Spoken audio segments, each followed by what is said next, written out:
au SAMU, hein, comme dans tous les établissements de santé, c'est une situation plutôt complexe, puisque nous devons faire face depuis maintenant plusieurs semaines à un très gros flux d'appels qui atteint des taux qu'on avait à la première épidémie de Covid.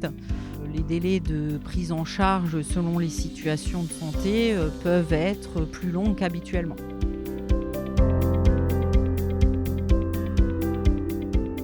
Dans les situations sans gravité, nous sommes amenés à rappeler les patients, des fois plusieurs heures après, pour leur prodiguer des conseils médicaux ou leur prévoir une consultation avec un médecin.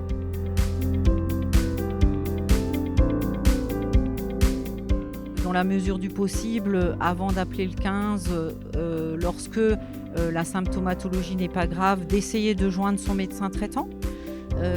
Pour les urgences vitales, évidemment le 15, mais pour les situations non graves, les patients peuvent composer le 116-117 où un médecin régulateur libéral pourra répondre à leurs demandes.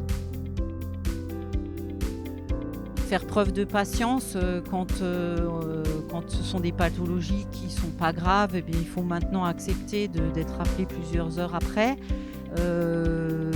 Essayer d'aller à l'hôpital par ses propres moyens ou en consultation chez un médecin traitant par ses propres moyens et accepter surtout d'aller en consultation chez des médecins ou en maison médicale de garde et ne plus espérer devant la situation sanitaire actuelle qu'un médecin viendra en visite chez soi. Continuer à se vacciner contre la grippe et le Covid, ça c'est important. De continuer à mettre des masques,